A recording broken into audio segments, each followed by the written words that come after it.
Hello दोस्तों, सितारे global point में आपका स्वागत है। तो आज हम बताएंगे आपको क्लास 10th मैथ का गेस प्रश्न। आपको ऐसे प्रश्न कराए जाएंगे जो कि आपके एग्ज़ाम में डायरेक्टली छपने वाला है। तो आप इस वीडियो को बिल्कुल स्किप ना करें और यहाँ पर जितना भी क्वेश्चन आपको बताया जा रहा है वो सभी क्वेश्चन को आप याद ही ज़रूर कर लें। तो चलिए हम आगे की ओर बढ़ेंगे और कंसेप्ट को आप ज़रूर समझिएगा।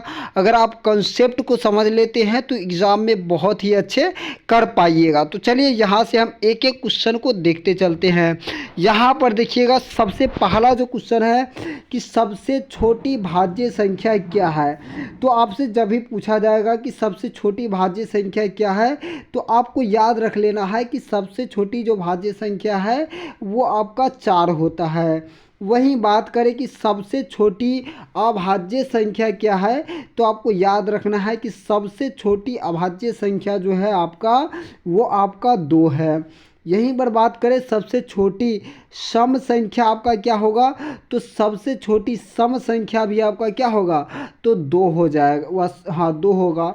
और सबसे छोटी विषम संख्या की बात करें तो ये आपका 1 हो जाएगा। वहीं सबसे छोटी प्राकृत संख्या की बात करें, प्राकृत संख्या की, तो सबसे छोटी जो आपका प्राकृत संख्या होगा वो आपका 1 हो जाएगा, है ना। तो इस प्रकार से आपको याद रख लेना है ना। तो चलिए आगे की ओर बढ़ेंगे। अगला प्रश्न देखिएगा आप। अगला जो प्रश्न है आपका कि रूट 5 क्या है। तो काफ़ी आसान प्रश्न है। रूट 5 जो कि आपका ये होता है अपरिमेय संख्या। तो यहाँ पर हम लोग परिमेय संख्या और अपरिमेय संख्या दोनों को काफ़ी डिटेल में जान चुके होंगे। और यहाँ पर अगर आप ये कंसेप्ट को एक बार समझ लेते हैं तो 100% आप परिमेय और अपरिमेय में गलत नहीं कर पाइएगा। तो चलिए, परिमेय संख्या क्या होता है, तो ऐसी संख्या जो p/q के रूप का हो उसे ही परिमेय संख्या बोलते हैं, किंतु q बराबर 0 नहीं हो। तो चलिए हम आपको एक उदाहरण दिखाते हैं। जैसे यहाँ पर देखिए 4/6 क्या है कि ये एक परिमेय संख्या है। जैसे फॉर एग्जांपल देखिएगा रूट 4 आपका क्या हो जाएगा, तो परिमेय संख्या, क्योंकि रूट 4 को अगर आप एलसीएम कीजिएगा, 4 का एलसीएम, तो यहाँ पर देखिएगा आपको जोड़ा मिल जाएगा। 2 दूनी 4 और 2 एकम 2, तो 2 का एक क्या मिल गया है, जोड़ा। जब भी जोड़ा आपको मिल जाए एलसीएम में तो वो आपका वर्गमूल बन रहा है। तो वर्गमूल जब भी बन जाता है तो वो यानी कि वो रूट से बाहर हो जाता है। तो यानी कि जब रूट से बाहर हो जाएगा तो वो परिमेय संख्या हो जाएगा। जैसे यहाँ पर जो दिया है कि 2√2 बट्टा √2 है ना, तो ये भी क्या है, ये भी आपका है। √2 से √2 कटेगा, यहाँ पर 2 बच रहा है, तो ये भी आपका क्या हो गया, परिमेय संख्या हो गया। वहीं पर बात करें, कभी आपसे पूछा जाएगा कि यहाँ पर ऐसे दे दिया जाए कि देखिए यहाँ पर अगर आपसे ऐसे प्रश्न, जैसे देखिए रूट में 36 और प्लस रूट में 64 है ना, तो ऐसा भी दे दिया जाए तो भी क्या होगा आपका परिमेय संख्या। क्योंकि जब हम इसको जोड़ेंगे ना, जब हम इसको जोड़ेंगे तो इसका जोड़ कितना हो जाएगा, 100। और 100 का जो वर्गमूल आप देखिएगा वो आपका 10 होगा, है ना। तो इस प्रकार से आप परिमेय को जरूर समझ ली होइएगा। आगे बात करते हैं कि अपरिमेय संख्या। तो देखिए अपरिमेय संख्या को हम किस प्रकार से समझते हैं। तो सबसे पहला बात देखेंगे अपरिमेय संख्या में कि आपको याद रखना है कि पाई एक क्या है, तो पाई एक अपरिमेय संख्या है। पाई क्या है आपका, तो पाई एक अपरिमेय संख्या होता है। और अपरिमेय संख्या कहते किसको है, यानी कि जो p/q के रूप का ना हो, है ना। जैसे देखिए आप √3 क्यों आप क्या बोलिएगा, तो √3 आपका एक अपरिमेय संख्या है।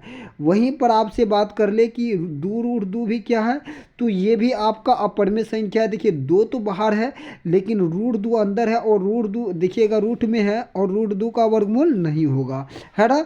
तो ये भी आपका क्या हो गया, अपरिमेय संख्या।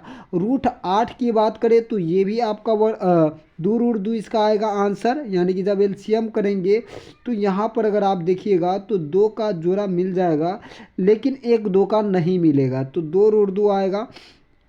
तो है ना, आपको इस प्रकार याद, दो उर्दू भी क्या है, अपरमेय संख्या है ना। तो आपको परमेय और अपरमेय जरूर समझ में आया होगा। तो चलिए हम लोग आगे की ओर बढ़ेंगे। अगला यहाँ पर प्रश्न आप देख लीजिएगा कि दो लगातार सम संख्या का मसा, वह यहाँ पर देखिएगा, दो लगातार संख्या का मसा क्या होने वाला है। तो काफ़ी आसान प्रश्न है। दो लगातार जो संख्या होता है उसका मसा जो आपका होता है वो एक हो जाता है।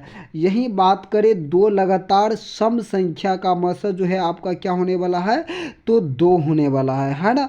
तो इस प्रकार से आपको याद रखना है। लेकिन दो लगातार अभाज्य संख्या, जैसे देखिए 3 और 5 क्या है, एक अभाज्य संख्या, हमेशा जो इसका जो मसा जो होगा वो एक हो जाएगा। आपको ये भी समझना है कि दो लगातार अभाज्य संख्या का मसा एक होने वाला है। यही बात करें, अगर आपसे ऐसे भी एग्जाम में पूछा जा सकता है कि ए स्क्वायर बी, ठीक है, और ए क्यू प्लस ए क्यू बी, है ना, तो इसका जो मसा है वो क्या होगा, है ना। तो जब भी आपसे ऐसे पूछे तो आपको क्या करना है, ए स्क्वायर को तोड़ करके लिखना है, ए गुना लिख सकते हैं और बी को हम बी लिख देंगे। यहाँ पर ए का पावर 3 है तो ए को कितना बार गुना में लिखना है, 3 बार लिखना है और बी लिखना है। यहाँ पर आपको मिला लेना है। तो देखिए ए से मिलेगा, ए से मिलेगा, फिर बी से मिलेगा। तो ए से मिला तो क्या हो गया आपका ए स्क्वायर, यहाँ पर बी। तो ये आपका मसा हुआ। लेकिन यहीं पर आपसे क्या, आपसे गलती एग्जाम में करवाएगा, आपसे एलसीएम जब पूछेगा तब, है ना। तो एलसीएम आपका क्या होगा, तो ये ए स्क्वायर तो है ही और एक का जोड़ा नहीं मिला उससे भी आपको गुना करना है, यानी कि ए क्यू हो जाएगा और क्या हो जाएगा बी, ये हो जाएगा आपका एलसीएम, है ना। तो अगर एलसीएम पूछे तो इस प्रकार से मौसा में आपको जोड़ा मिलाना है ना। तो आपको समझ में आ गया होगा। तो चलिए हम आगे की ओर बढ़ते हैं। अगला यहाँ पर आप प्रश्न देखिएगा कि 144 के अभाज्य गुणनखंड में 2 का घातांक क्या है। तो ये प्रश्न आपके एग्जाम में लड़ने वाला है। 144 नहीं तो 192 100% आपसे पूछने वाला है। तो यही प्रश्न आपके एग्जाम में लड़ेगा। तो जितना का आपसे अगर घातांक पूछेगा ना, अगर 2 का घातांक पूछेगा तो आपको 2 से एलसीएम करना है।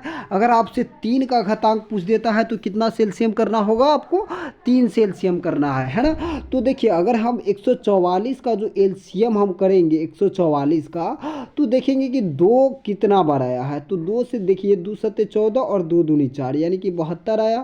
फिर 2 से अगर हम एलसीएम करते हैं तो कितना आएगा, 36 आ जाएगा। फिर 2 से एलसीएम करेंगे तो कितना आएगा, 18 आएगा।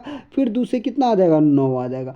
लेकिन देखिएगा इसके बाद जो है, इसके बाद 2 नहीं आएगा, है ना, यानी कि 2 से लगेगा ही नहीं भाग। तो यहाँ पर देखिए 1 बार, 2 बार, 3 बार और 4 बार, यानी कि 2 का घातांक क्या है, तो यानी कि 4 बार आया है 2 एलसीएम में, तो इसका घातांक भी क्या होगा, यानी कि 4 हो जाएगा। तो चलिए आपको समझ में आया होगा। अगर जितना का पूछे आपसे घातांक उतना से ही आपको एलसीएम कर लेना है। तो चलिए हम आगे की ओर बढ़ेंगे। अगला प्रश्न आपको दिखाते हैं। तो यहाँ पर अगर आप देखते हैं कि किसका दशमलव प्रसार जो है आपका शांत होने वाला है, तो यहाँ पर आप देखिएगा कि शांत का रूल क्या है। तो शांत का रूल जो कहता है, यानी कि जो हर का एलसीएम होना चाहिए वो आपका किस रूप में होना चाहिए, तो 2 के पावर n गुने 5 के पावर m के रूप का होना चाहिए। अगर ये इस रूप में आ जाता है तो भी तभी क्या होगा, शांत होगा, वरना ये क्या होगा, अशांत होगा। यहाँ पर देखिएगा 25/1600 ये आपका शांत है। कहिएगा क्यों शांत है, जब हम 1600 का एलसीएम करेंगे तो केवल 2 और 5 ही आएगा, है ना। तो आपको ये समझना ज़रूरी है। तो चलिए हम आगे की ओर बढ़ेंगे। यहाँ पर शांत अशांत और भी डिटेल में दिया है जो कि हम आपको अच्छे से बता देंगे। यहाँ पर आपको क्या करना है कि ये समझ लेना है शांत अशांत अभी ही कंप्लीट। देखिए शांत किसे होता है, जब हर का लस क्या हो जाए, 2 के पावर n गुने 5 के पावर m के रूप का हो, और जब हर का लस 2 के पावर n गुने 5 के पावर m के रूप का ना हो। यहाँ पर अगर आपसे दशमलव में दिया जाए कि 0.305 को, यानी कि आपको इस रूप में p/q के रूप में लिखना है, तो आपको किस प्रकार से लिखना होगा, 305 बट्टा क्या होगा 1 लिखकर 3 को 0 लिखना पड़ेगा। अगर यहाँ पर कट रहा है तो आपको काट भी देना पड़ेगा। जैसे देखिए 5 छक 30, 5 एकम 5, 5 दूनी 10 और डबल 0 है ना। अब इसका एलसीएम करना है आपको, और एलसीएम करके जिस रूप में आएगा वो यानी कि 2 और 5 के रूप में लिखना पड़ेगा आपको, है ना। तो ये भी बातें आपको समझना होगा। यहाँ पर काफ़ी आसान आसान दिया है ना, तो आपको समझना है। जैसे देखिए अगर आपसे यहाँ पर दे देता कि बताइए कि जैसे यहाँ पर देता आपको, यहाँ पर देता 6 और यहाँ पर मान के चलिए कि देता 15, है ना, तो क्या शांत है बताइए।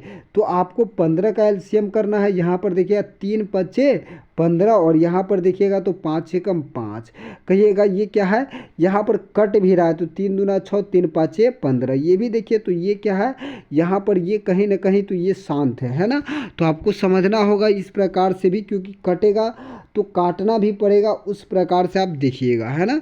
तो चलिए आगे की ओर बढ़ेंगे। अगला प्रश्न, और अशांत कब होगा, देखिए जब अशांत, जैसे देखिए 7/343 या हाँ यही देख लीजिए 343, जब हम 343 का एलसीएम करेंगे तो 2 5 आएगा ही नहीं, है ना। तो ये जब नहीं आए 2 और 5 तभी क्या होगा, अशांत होगा, ये आपको समझना है ना। तो चलिए आगे की ओर बढ़ेंगे। अगला प्रश्न, ये प्रश्न आपके एग्जाम में डायरेक्टली छपने वाला है, तो आप इस प्रश्न को जरूर करें, है ना, कि किसी पूर्णांक p के लिए प्रत्येक सम पूर्णांक का रूप क्या होने वाला है। तो आपसे जब भी सम पूर्णांक पूछेगा तो 2q प्लस यानी कि 2q होगा। जब भी सम पूर्णांक पूछेगा तो आपको याद रखना है 2q होगा या 2q प्लस 2 होगा, है ना।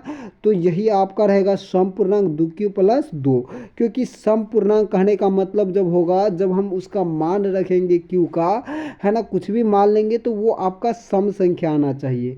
फॉर एग्जाम्पल देखिए यहाँ पर 1 लीजिएगा तो 2 एकम 2 हो गया, 2 दूनी 4, और यहाँ पर भी लीजिएगा तो 2 एकम कितना हुआ 2 और 2 2 4, 2 दूनी कितना हो गया 4, 4 2 6, कुछ भी लीजिएगा तो आपका सम पूर्णांक आएगा। वहीं पर बात करें आपसे कि विषम पूर्णांक की बात करते हैं, तो विषम पूर्णांक कब होगा, 2q प्लस 1 का रूप जो है ये 2 एकम 2, 2 2 1 3, 2 तिया 6 और 1 कितना हो गया 7, ये हमेशा विषम पूर्णांक का रूप है। तो आपको याद रखना है विषम पूर्णांक का रूप 2q प्लस 1 है और सम पूर्णांक का रूप 2q है, और 2q प्लस 2 भी क्या है, सम पूर्णांक का रूप है। यही आपके एग्जाम में छपने वाला है, इस क्वेश्चन को आप माइंड में फिक्स कर ले। तो चलिए अगला प्रश्न देखिएगा। अगला हम प्रश्न देखेंगे आप यहाँ पर, बहुपद 5y² माइनस 14y के शून्य का योग, ये भी क्वेश्चन आपके एग्जाम में आएंगे।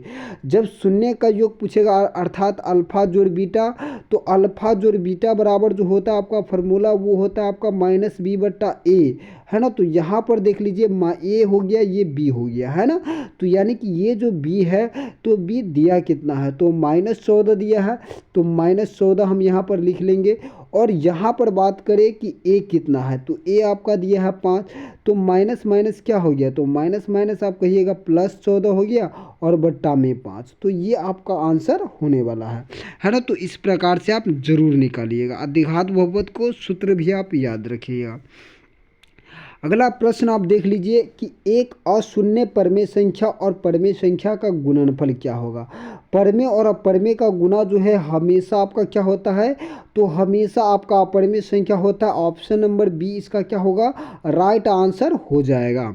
तो अगला प्रश्न आप देख लीजिए। देखिए यहाँ पर जो आपका जो यहाँ से जो क्वेश्चन आने वाला है कि जैसे परमेय परमेय का गुना क्या होगा, आपसे पूछेगा कि परमेय संख्या और परमेय संख्या का गुना क्या होने वाला है। तो आपको बोलना है कि परमेय परमेय का गुना क्या होगा, परमेय होगा, और परमेय परमेय का गुना हमेशा अपरमेय होगा।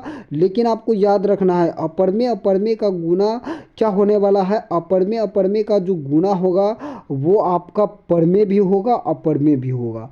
तो अपरमेय अपरमेय का जो गुना होता है ये आपका परमेय भी हो सकता है और अपरमेय भी हो सकता है। तो आप इसे यानी कि आप कैसे जानिएगा, जैसे देखिए हम एक बार मान लेके चलते हैं जैसे √2 और गुना √2, ये दोनों क्या है, अपरमेय है। लेकिन जब इसका हम लोग गुना करेंगे तो √4 होगा और √4 का वर्गमूल क्या हो जाएगा, 2 हो जाएगा, है ना।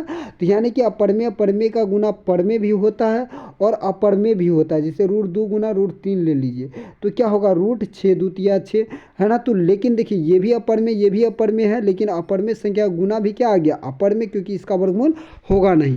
तो चलिए हम आगे की ओर बढ़ेंगे। अगला प्रश्न देखिएगा। अगला प्रश्न देखिएगा आप कि बहुपद एक्स स्क्वायर माइनस 11 का शून्यक है। तो जब भी आपसे ऐसा वाला प्रश्न रहेगा स्क्वायर में, जैसे एक्स स्क्वायर माइनस 4 रहे या एक्स स्क्वायर माइनस 11 रहे, तो सबसे पहले जो आपको ढूंढना है वो आपको रूट में कर देना है। जिससे यहाँ पर जितना भी संख्या रहेगा उसको रूट में आपको करना है प्लस माइनस में। जैसे √11 और एक बार माइनस रूट में 11। अब देखिए यहाँ पर जो ऑप्शन में रहेगा वो ऑप्शन सही होगा। अब कहिएगा कि सर ये बता दीजिए कि 4 में क्या होने वाला है। तो 4 में भी आपको यही करना है, एक्स स्क्वायर माइनस 4 लिखा है तो प्लस में √4 और एक होगा माइनस में √4। कहिएगा कि सर बताइए 4 का तो वर्गमूल भी होता है, तो बिल्कुल जी, 4 का वर्गमूल होता है 2 और फिर क्या हो जाएगा -2। अगर जिसका वर्गमूल हो रहा है तो आप वर्गमूल जरूर कर ले, है ना। ये क्वेश्चन आपके एग्जाम में आएगा ही 100%, बहुत ही ज़्यादा इम्पोर्टेंट है। तो चलिए हम आगे की ओर बढ़ेंगे। अगला आप प्रश्न देखिएगा, निम्नलिखित में से किस द्विघात बहुपद के शून्य अंकों का योग -4 है और गुणनफल -5 है। ये भी प्रश्न आपके एग्जाम में छपने वाला है, इसी टाइप का आएगा। तो आपको याद रखना है द्विघात सूत्र, है ना। तो द्विघात जो सूत्र है आपका a×x² minus alpha plus beta into क्या होने वाला है आपका x होगा और प्लस में अल्फा इंटू बीटा, है ना। तो ये आपका सूत्र होता है। अब जब हम इस सूत्र पर बैठाते हैं तो काफ़ी आसानी हो जाएगा। देखिए एक्स स्क्वायर को आपको एक्स स्क्वायर ही लिखना है माइनस अल्फा प्लस बीटा। देखिए यहाँ पर शुरू में ही क्या दिया है, शून्य अंक का योग -4। अब देखिए -4 जब हम यहाँ पर बैठाएंगे तो एक माइनस तो यहाँ पर है और एक माइनस यहाँ पर, तो माइनस माइनस में गुना हो जाएगा। तो हम यहाँ पर क्या देंगे प्लस में 4 और x से गुना होगा ना, x से, देखिए यहाँ पर x है तो x से गुना हुआ तो 4x और प्लस में अल्फा इंटू बीटा। तो गुणनफल कितना दिया आपका -5। तो गुणनफल जो दिया है -5, तो प्लस माइनस क्या होने वाला है -5। तो आप मिलाइए कि कहाँ पर दिया x square plus 4x -5। Option number D में दिया है, जो कि आपका क्या है राइट आंसर है। ये आपके एग्जाम में पूछे जाने की बहुत ज़्यादा ही संभावना है, इम्पोर्टेंट प्रश्न है। तो चलिए हम आगे की ओर बढ़ेंगे। अगला प्रश्न देखिएगा के मान, ये भी प्रश्न आपके एग्जाम में आने वाले हैं। यदि बहुपद एक्स स्क्वायर माइनस के एक्स प्लस 8 के शून्य का योग 6 है तो आपका के का मान क्या होने वाला है। तो काफ़ी आसान प्रश्न है, देखिएगा आप इसको समझिएगा, है ना। तो देखिए शून्य का योग कहने का मतलब क्या है। तो शून्य का योग जब भी आपसे बोले तो इसका मतलब है कि अल्फा प्लस बीटा दिया है हमें। तो अल्फा प्लस बीटा हमें दिया क्या है, तो 6 दिया है और अल्फा प्लस बीटा का मान क्या होता है -b/a। क्या होता है -b/a होता है, यानी कि इसके बराबर में 6 है। तो यहाँ पर अब आपको मान बैठाना है। देखिए ये वाला आपका मान होगा ए का, ये वाला होगा बी का और ये वाला होगा सी का, है ना। तो यहाँ पर जो आप देख रहे हैं के, तो माइनस यानी कि बी के जगह पर है तो माइनस माइनस प्लस में के हो जाता है ना। और ए के जगह पर क्या है एक्स स्क्वायर, यहाँ पर 1 लेना है आपको और बराबर में कितना लिखना है, तो बराबर में 6 दिया है तो 6 ही लिखेंगे ना। तो 6 ही लिखेंगे तो यहाँ पर तो आंसर आ ही गया, के बट्टा में 1 है तो बट्टा में 1 लिखिए चाहे नहीं लिखिए। तो ऑप्शन नंबर डी आपका जो है राइट आंसर है। तो आप इस प्रश्न को भी करके जाइए, ये प्रश्न आपके एग्जाम में आने की चांस है। शून्यक अगला प्रश्न देखिएगा, शून्यक 4 7 वाले द्विघात बहुपद की संख्या क्या होगी, अनगिनत होगी। ये भी प्रश्न आपके एग्जाम में छपने वाले हैं। आप इसे जरूर ही एक बार देख के ही एकदम याद कर लीजिए कि जब भी ये प्रश्न आएगा तो आपको अनगिनत टिक करके चल देना है। तो चलिए अगला प्रश्न देखिएगा। अगला प्रश्न हम लोग देखेंगे, यदि दो चरों में दो रैखिक समीकरणों के आलेख प्रतिच्छेदी रेखाएं हैं तो हल की संख्या क्या है। तो काफ़ी आसान है, अगर रेखा प्रतिच्छेदी होगा तो आपको याद रखना है कि हल क्या होगा, सॉरी यहाँ पर जो हल होगा वो आपका सिर्फ एक हल होगा, है ना। तो यानी कि अगर रेखा प्रतिच्छेद यानी कि एक दूसरे को प्रतिच्छेद कर दे, काट दे, तो आपका एक ही हल होगा, है ना। तो क्या होगा, एक हल होगा। अब आगे हम लोग एकदम ध्यान से देखिएगा, एक एक फार्मूला हमने लिख लिए हैं और आप इसे जरूर कर ले।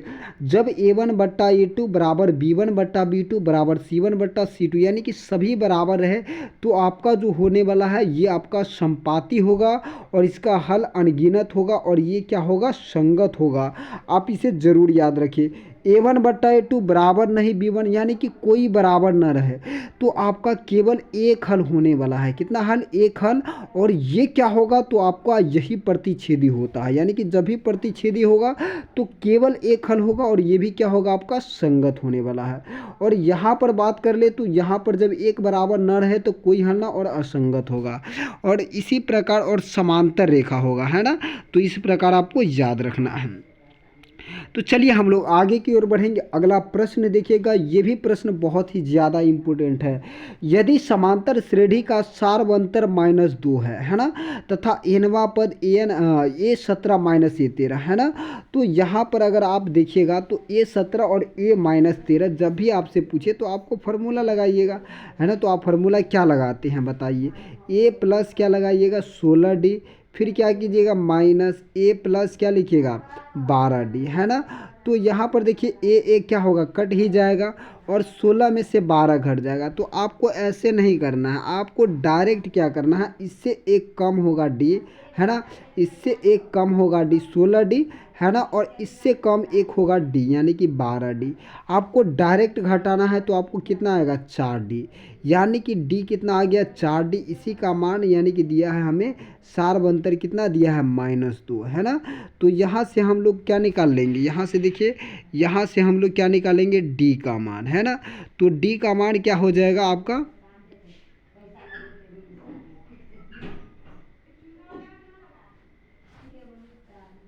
तो यहाँ से जो D का मान होने वाला, यहाँ पर जो आएगा आपका 4D आएगा, है ना।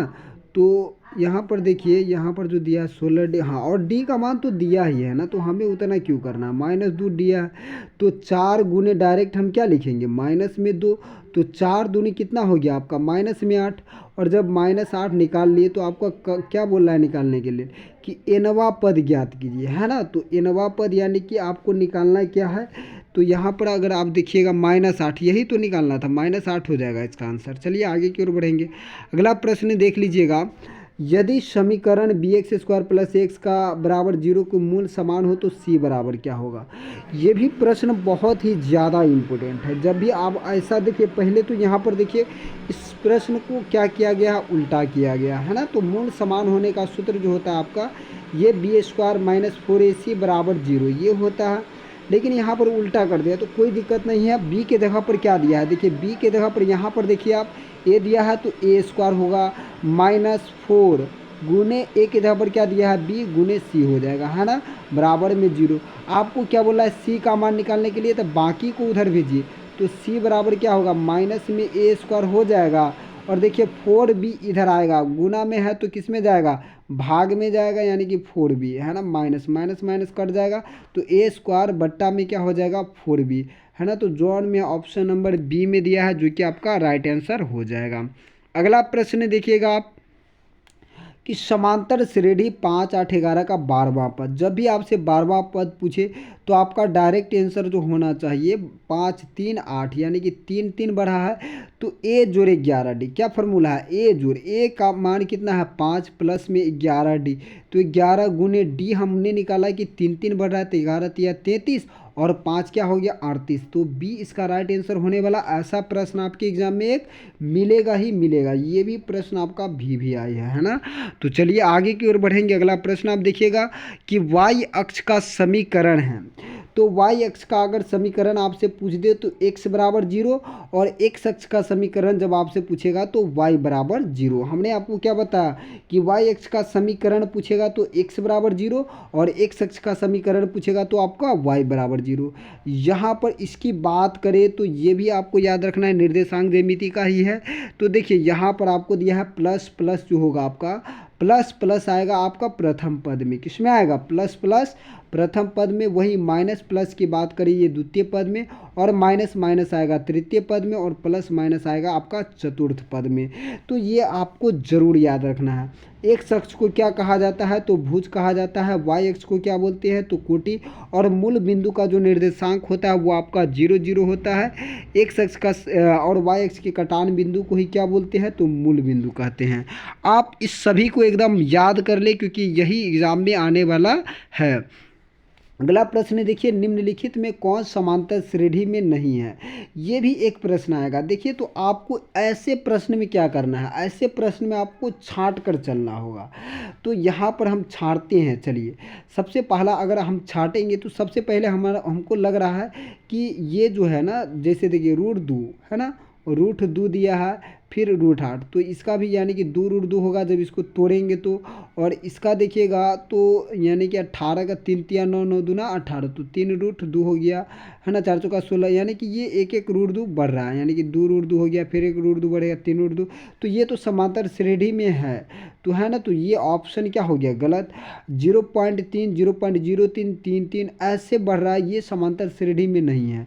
यानी कि कभी भी लगातार संख्या जैसे 3 बढ़ा 0.3, फिर 0.33 इस प्रकार से बढ़ता है तो आपका वही क्या होगा, समांतर श्रेणी में नहीं रहेगा, है ना।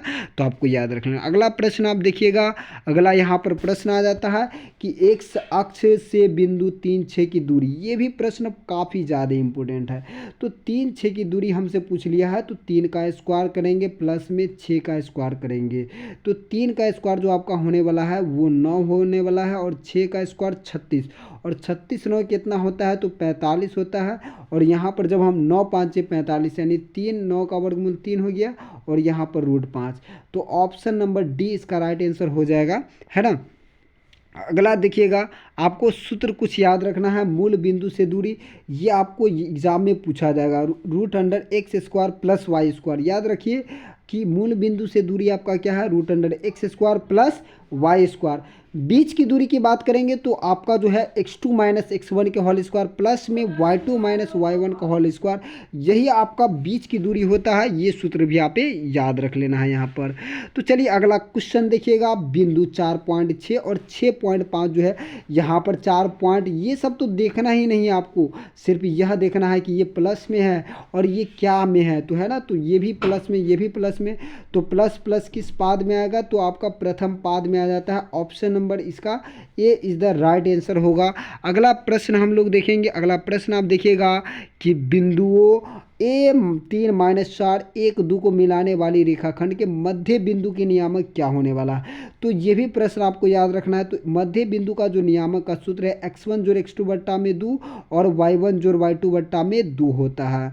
तो आपको देखिए यहाँ पर अगर आप ध्यान से बनाइएगा तो x1 कितना है, 3 है, देखिए प्लस में x2 कितना है, 1 है, और बट्टा में 2, 3 है, कितना होता है आपका 4 बट्टा में 2, 2 से काट दीजिएगा तो 2, यानी कि फर्स्ट में क्या आना चाहिए 2, तो 2 यहाँ पर है, 2 यहाँ पर है, इसमें नहीं है, तो ये ऑप्शन गलत, ये ऑप्शन गलत, यानी कि x का मान हमने निकाल चुके हैं, y1 बट्टा y2। तो देखिए यहाँ पर 4 माइनस, यानी कि ज़्यादा माइनस है और प्लस में कम है, तो यानी कि माइनस में ही आएगा -2, और बट्टा में क्या होता है 2, तो 2 से 2 जब कटेगा तो -1 आएगा। तो यहाँ पर देखिए 2 और -1 किस में लिखा है, तो ऑप्शन नंबर सी में लिखा है 2 और -1, जो कि आपका ऑप्शन सही है। यहाँ पर हम आपको सूत्र बता देते हैं जो आपको याद रखना है। मध्य बिंदु का नियामक का सूत्र होता है x1 जोड़ x2 बट्टा 2 y1 जोड़, विभाजन सूत्र आपको याद रखना है m1 into x2 plus m2 into x1 बट्टा में m1 प्लस m2, वही y वाला सूत्र बोले तो m1 into y2 plus m2 into y1 बट्टा में m1 प्लस m2 हो जाएगा। त्रिभुज के केंद्र के नियामक देखिएगा तो यही सवाल आएगा एग्जाम में, x1 जोड़ x2 जोड़ x3 बट्टा 3 y1 जोड़ y2 जोड़ y3 बट्टा 3, इससे एक सवाल तो आएगा ही, ये काफ़ी ज़्यादा इम्पोर्टेंट है। त्रिभुज के क्षेत्रफल की बात करें तो ये आपके सब्जेक्टिव में 100% लड़ेगा कल, 100% ये आपके सब्जेक्टिव में आएगा। 1/2 into x1 into y2 minus y3 plus x2 y3 minus y1 plus x3 y1 minus y2, तो ये आपका सूत्र है, आप इसे ज़रूर याद रख लीजिएगा। अगला देखिएगा, अगला प्रश्न, मूल बिंदु से a माइनस बी की दूरी, तो काफ़ी आसान है, ए स्क्वायर, यानी कि ए स्क्वायर तो ये भी प्लस हो जाएगा, प्लस यानी कि जब माइनस माइनस में गुना होगा तो फिर माइनस माइनस में गुना होगा तो ये भी प्लस होगा, तो क्या होगा ए स्क्वायर प्लस बी स्क्वायर, यानी कि इसका मूल बिंदु से जो दूरी होता है उसका सूत्र होता है रूट अंडर ए स्क्वायर प्लस बी स्क्वायर होता है। ऑप्शन नंबर ए इसका राइट आंसर होगा। यदि दो समरूप त्रिभुज के क्षेत्रफल का अनुपात 25:64 है, तो जब भी आपका ऐसे पूछे और भुजा का अनुपात पूछ दे तो बस अगर क्षेत्रफल का अनुपात दिया है, भुजा का अनुपात पूछे तो बस उसी का वर्गमूल कर लेना है आपका। 25 का वर्गमूल 5 हो जाएगा, 64 का वर्गमूल आपका 8 हो जाएगा, अब ये ऑप्शन नंबर सी में दिया है, तो आपका ऑप्शन नंबर सी क्या है, राइट आंसर हो जाएगा। ये भी प्रश्न आपके एग्जाम में डायरेक्ट कल छपने वाला है कि दिए गए आकृति में A F J L M समांतर है, तो इस प्रकार से आप बनाइए। तो यहाँ पर 1.8 दिया है, 5.4 दिया है, ये 7.2 दिया है। तो आपको किस प्रकार से लिखना है, यानी कि एल ई को क्या लिख देना, एल ई लिखना है, 7.2 को 7.2 लिखना है, और यहाँ पर 1.8 को 1.8 लिखना है, 5.4 जब एक एक अंक दशमलव रहे तो उड़ जाएगा डायरेक्ट। 18 कम 18, 18 तिया 54 हो गया। एल ई बराबर एल ई गुना क्या हो गया, 3 हो गया ये आपका, और ये हो गया 7.2।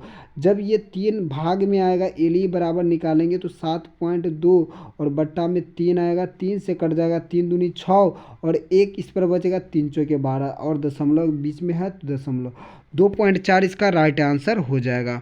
तो आपको इसी प्रकार से बनाना है, यहाँ पर बना भी दिए हम। और देखिए यहाँ पर कैसे बनाना है, यदि एल एल समांतर एम हो तो क्यू का मान क्या होगा, ये भी प्रश्न आपके एग्जाम में छपने वाला है डायरेक्टली, है ना। तो आपको करना क्या है, देखिए यहाँ पर आपको जो करना होगा, ये दोनों को बराबर करना होगा। क्या करना होगा, 3a प्लस 60, 3a प्लस क्या हो जाएगा 60, और यहाँ पर देखिएगा 4a प्लस क्या हो जाएगा 40, 4a प्लस 40, एक वाला को उधर भेज देंगे, बाकी इधर लाएंगे तो प्लस है तो माइनस, तो 60 में से 40 जाएगा तो ये हो जाएगा 20, और 4 में से 3 गया तो ए, तो ए बराबर क्या होगा 20। ऑप्शन नंबर सी इसका राइट आंसर हो जाएगा। अगला प्रश्न देखिएगा, तो देखिए यहाँ पर जब भी आपके जोड़ का 90 हो जाए तो यानी कि वहाँ पर आंसर 1 होगा, और 2 में गुना कीजिएगा तो 2 एकम 2, ऑप्शन नंबर डी सही हो जाएगा। अगला आप प्रश्न देखिएगा, देखिए यहाँ पर अगला जो प्रश्न है कि निम्नलिखित में कौन सा सेक 60 का मान है ना। तो सेक 60 का जो मान होगा वो किसके बराबर होगा, ये आपसे पूछ दिया है। तो हम आपको बताते चलते हैं कि सेक 60 किसका मान है। तो देखिए सेक 60 का मान हम याद करने के लिए हम देखिए सेक 60 का जो मान होता है वो कॉस 60 का ही उल्टा है, और कॉस 60 जो है वो किसका, यानी कि साइन 30 का मान होता है। तो साइन 30 का मान क्या होता है, तो साइन 30 का अगर मान देखिएगा तो साइन 30 का मान जो होता है वो आपका 1/2 होता है। तो कॉस 60 का मान क्या होता है 2 होता है, और यहाँ पर देखिएगा तो ये 1/2 होता है ना। तो यहाँ पर किसका मान है, तो देखिए यहाँ पर अगर मान देखा जाए 1/2, तो यानी कि 1/2 यानी कि यहाँ पर जो है आंसर, यानी कि ये इसका आंसर जो 1/2, इसका आंसर 1/2 है, लेकिन इसका सेक 60 का क्या है, सेक 60 का हो जाएगा 2, यानी कि इसका उल्टा में है ना। तो यहाँ पर देखिएगा कौशिक 30, जब कौशिक 30 निकालेंगे तो ये भी इसका उल्टा होगा, तो ये भी हो जाएगा 2, है ना। तो कौशिक 30 भी 2 है, और सेक 60 का मान भी क्या है 2 है ना। तो ये हो जाएगा।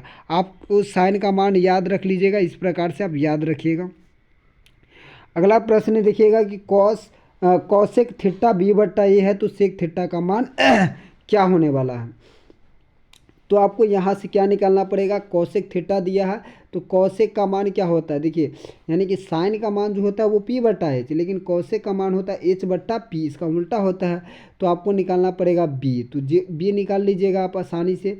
b बराबर क्या हो जाएगा, तो यहाँ पर b बराबर हम क्या करेंगे कि b² माइनस a², है ना, ये हो जाएगा आपका। तो सेक थीटा का मान पूछा है, तो ये सेक थीटा का मान में क्या हो जाएगा, सेक थीटा का मान हम लोग, सेक थीटा का फार्मूला क्या होता है ये बताइए, सेक थीटा का फार्मूला क्या होता है। तो देखिए कॉस का फार्मूला क्या होता है b/h, उसी का उल्टा होता है, यानी h/b, यानी ये क्या होगा b/h होता है ना। तो h/b हो जाएगा, तो h कितना है, तो h देखिएगा है b, तो ऊपर में ही b होना चाहिए, ऊपर में b यहाँ भी है, ऊपर में यहाँ नहीं है, तो ये गलत हो जाएगा, यहाँ नहीं ये भी गलत होगा, और यहाँ देखिए यहाँ पर b हो जाएगा, और ये वाला मान होगा, है ना। तो b/ क्या होता है बी, यहाँ पर देखिएगा h/b, है ना, तो h का मान होगा b, और a के मान अभी हम यहाँ पर h/b, तो b का मान क्या हो जाएगा, b का मान यहाँ पर ये हमने निकाला है, तो ये वाला, तो ऑप्शन नंबर बी में दिया है। अगला प्रश्न देखिएगा कि दिए गए त्रिभुज ABC में AB बराबर AC, तो क्या होने वाला है। यहाँ पर जो देखिएगा आप AB/AC, है ना, तो AB यानी कि बट्टा में AC, यानी कि AB/AC, यानी कि ये है P आपका, है ना। यहाँ पर देखिएगा तो ये आपका क्या हो गया P, और ये हो गया H, है ना। यानी कि अगर A दिशा से लेते हैं तो P ये होगा आपका, और देखिए यहाँ पर ध्यान से देख लीजिएगा आप, तो यानी कि ये हो जाएगा B, यानी कि A दिशा से लेंगे तो ये होगा P, है ना, और एच तो बदलता ही नहीं है और ये हो जाएगा बी। तो यहाँ पर आपका बोल रहा है कि ए बी बट्टा, है ना, तो ए बी क्या है, बी है, ए बी क्या है, बी है आपका, और ए सी क्या है, एच। तो बी बट्टा एच कॉस ए का फॉर्मूला है, जो कि ऑप्शन नंबर बी में दिया है। अगला प्रश्न आप देखिएगा, तो यहाँ पर इसका right answer option number B सही होगा 1। चलिए अगला प्रश्न देखिएगा आप। यहाँ पर जो स्क्रॉल हो चुका है, तो हम एक बार जल्द यहाँ से देख लेते हैं जल्दी, कि यहाँ पर देखिए यहाँ तक हम लोग कर चुके हैं। कॉस 90 माइनस ए, तो ये आपका डायरेक्ट हो जाएगा साइन ए। आप ये सूत्र जरूर याद रख ले, ये एक नंबर 100% यही क्वेश्चन आपके एग्जाम में आने वाला है। तो साइन 90 माइनस ए आपको याद रखना है कॉस ए, टेन 90 माइनस से आपको याद रखना है कॉट ए, और सेक 90 माइनस से कॉसेक ए। यही क्वेश्चन आपके एग्जाम में कल फंसेगा, देख लीजिएगा, आप मिला लीजिएगा ज़रूर। देखिए यहाँ पर मिलाइएगा ए बराबर 35 डिग्री, तो sine A into cosec A क्या होगा, एक हुई ही होगा।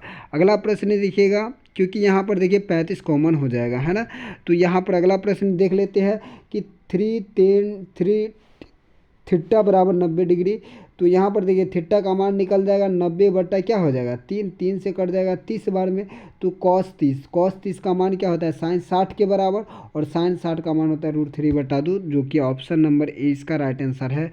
अगला आप प्रश्न देखिएगा, यदि एक वृत्त का क्षेत्रफल 154 सेंटीमीटर स्क्वायर है तो इसकी परिधि क्या है। ये भी प्रश्न आपसे एग्जाम में पूछा जा सकता है। तो आपको याद रखना है, इस प्रकार से आप निकालिएगा, जब वृत्त का क्षेत्रफल दिया तो यानी कि पाई आर स्क्वायर होता है, तो पाई का मान क्या लेना है 22/7 आर स्क्वायर।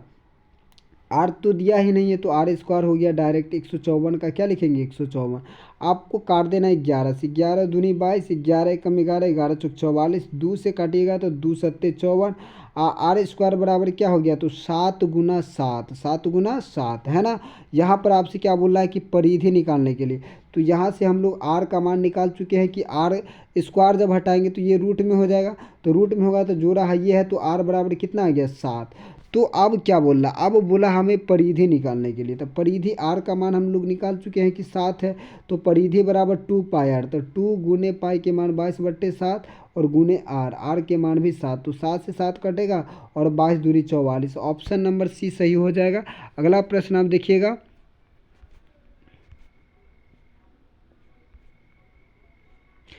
यहाँ पर हम लोग अगला प्रश्न को करते चलेंगे। अब अगला प्रश्न देखेंगे, तो यहाँ पर देखिए इसका 44 आंसर है। यहाँ पर ये भी प्रश्न आपके एग्जाम में पूछने की चांस है, 9 10 स्क्वायर माइनस 9 सेक स्क्वायर। तो आपका जो आंसर होने वाला है ये आप 9 कॉमा लीजिएगा, तो बोलिएगा कि 10 स्क्वायर ए अब माइनस में सेक स्क्वायर ए आ गया। लेकिन देखिए फॉर्मूला क्या होता है कि सेक स्क्वायर ए माइनस 10 स्क्वायर ए, इसलिए आपको -9 कॉमन लेना पड़ेगा, तभी ये आपका आंसर आ पाएगा। तो इसलिए ऑप्शन नंबर बी सही है। देखिए अगर यहाँ पर सेक स्क्वायर आगे रहता ना और 10 स्क्वायर पीछे रहता, तब आपका डायरेक्टली 9 होता, लेकिन यहाँ पर देख रहे हैं कि 10 को आगे कर दिया। फॉर्मूला क्या होता है सेक स्क्वायर ए माइनस 10 स्क्वायर ए, है ना। तो ये आप जरूर याद रखिए। तो चलिए अगला प्रश्न देखिएगा, यहाँ पर परिसर पूछा है, तो परिसर आपसे 100% एग्जाम में पूछेगा, ये बहुत ही इंपॉर्टेंट प्रश्न है। परिसर में आपको करना क्या होगा कि सबसे ज़्यादा वाला मान खोजना है। तो सबसे ज़्यादा यहाँ पर देख रहे हैं 81 है, और सबसे कम वाला मान देखिए, तो सबसे कम वाला यहाँ पर 12 है, तो 81 में से आपको 12 घटाना है। 11 में से 2 गया तो कितना हो गया 9 आपका, और 7 में से गया तो 6, ऑप्शन नंबर डी इसका राइट आंसर है। अगला प्रश्न आप देख लीजिएगा, यदि किसी घन के प्रत्येक किनारा एल है तो उसके संपूर्ण पृष्ठ क्षेत्रफल क्या होगा 6 गुने भुजा स्क्वायर हो जाएगा आपका आंसर। यहाँ पर देखिए हम कुछ फार्मूला बता देते जो कि आपको याद रखना है। घन का आयतन भुजा क्यू, घन का विकर्ण √3 गुने भुजा, और घन का संपूर्ण पृष्ठ क्षेत्रफल 6 गुने भुजा स्क्वायर। यहीं पर बात करें घनाभ का आयतन, तो लंबाई गुने चौड़ाई गुने ऊंचाई। यहीं पर बात करें घनाभ का वक्र पृष्ठ 2 × LV + BH + HL, घनाभ का विकर्ण √100L² + B² + H², ये होता है। तो आप इसे भी ज़रूर याद रख ले। तो चलिए आगे की ओर बढ़ेंगे। अगला प्रश्न आप देखिएगा, यहाँ से अगला प्रश्न को करते चलेंगे। यहाँ तक हम लोग कर चुके हैं। यहाँ पर बहुलक पूछा है। तो जब भी बहुलक पूछेगा तो ज़्यादा बेर जो रहेगा वही क्या हो जाएगा, आपका बहुलक होगा। यहाँ पर आप देख लीजिए 9 जो है काफ़ी अधिक बेर आया है, तो 9 आपका बहुलक हो गया। तो जो ज़्यादा बेर आएगा वही आपका बहुलक। केंद्रीय माप की प्रवृत्ति नहीं है, तो आपका मानक विचलन ऑप्शन नंबर डी सही होने वाला है। निश्चित घटना की प्रायिकता क्या होती है, तो आपका एक होता है निश्चित घटना की प्रायिकता, अनिश्चित घटना की प्रायिकता 0 होता है। ये हमने आपको कई बार बता चुके हैं। प्रायिकता का फॉर्मूला है घटना के अनुकूल परिणाम बट्टा में कुल परिणाम, पी प्लस पी यानी कि पी प्लस पी निगेटिव यानी कि बराबर में हो जाएगा आपका 1। तो अगला प्रश्न देखिएगा, दो विद्युतों की परिधियों का अनुपात 3:4 है, तो क्षेत्रफल, तो क्षेत्रफल पूछेगा तो इसी का स्क्वायर करना है। 3 तिया 9, 9:16। ये आपको याद रखना है। रेकड़ी चिन्ह जब भी रहे, है ना, तो रेकड़ी चिन्ह के लिए क्या आपको प्रयोग करना है, देखिए यहाँ पर रेकड़ी चिन्ह के लिए आपको 9 प्रयोग करना है, तो 7/9 होगा। अगर दो संख्या के ऊपर रेकड़ी चिन्ह है, जैसे 32 के ऊपर रेकड़ी चिन्ह है, तो क्या होगा आपका 32/99 हो जाएगा। ये भी आप देख लीजिए। अगर एक ही के ऊपर रेकड़ी चिन्ह है, 3 2 इसके ऊपर रेकड़ी चिन्ह है, तो क्या होगा आपका 32 माइनस 3/90 हो जाएगा, है ना। रेकड़ी चिन्ह के लिए 9 नहीं है तो 0, है ना। तो ये भी आपको ज़रूर याद रख लेना है। अगला प्रश्न आप देखिएगा, 45 और 60 का मौसा क्या है। जब भी मौसा का क्वेश्चन आए तो आपको सबसे बड़ा वाला मान खोजना है। पहले बड़ा वाला मान से क्या भाग लग रहा है, दोनों में नहीं लग रहा है, तो ये ऑप्शन गलत है। उसके बाद बड़ा वाला मान कौन है, तो ये है। तो क्या इससे भाग दोनों में लग रहा है, जी लग रहा है, तो यही ऑप्शन क्या हो गया, सही हो गया। आपको इसी प्रकार से टिक कर लेना है। अगला प्रश्न आप देखिएगा कि f(x) बराबर x³ माइनस 5x² प्लस में 2x प्लस में 2, तो f1 का मान क्या होगा, तो f1 यानी कि 1 का क्यू 1 ही होगा, माइनस 5 एकम 5 ही हो जाएगा, 1 का स्क्वायर करेंगे तो 1 ही होगा, और 2 एकम 2 ही होगा, प्लस में 2। यहाँ पर देख लीजिए तो 2 2 कितना हो गया 4, और 1 कितना हो गया 5, और ये वाला -5। तो 5 में से 5 आप घटा लेते हैं तो 0 आ जाएगा। ये भी प्रश्न आपके एग्जाम में आने वाले हैं। 8 के पावर 0 गुने 2 के पावर 0, तो 1 गुना 1 क्या होगा आपका 1 ही होगा ना। और जब आप 8 के पावर 0 प्लस में 2 के पावर 0 पूछ दे तो क्या हो जाएगा आपका 1 + 1 यानी कि 2 हो जाएगा, है ना। तो आप इसे ज़रूर समझे, है ना। अगला प्रश्न देखिएगा, प्रथम 6 अभाज्य संख्याओं का माध्य क्या है। तो काफ़ी आसान है, 6 अभाज्य संख्या।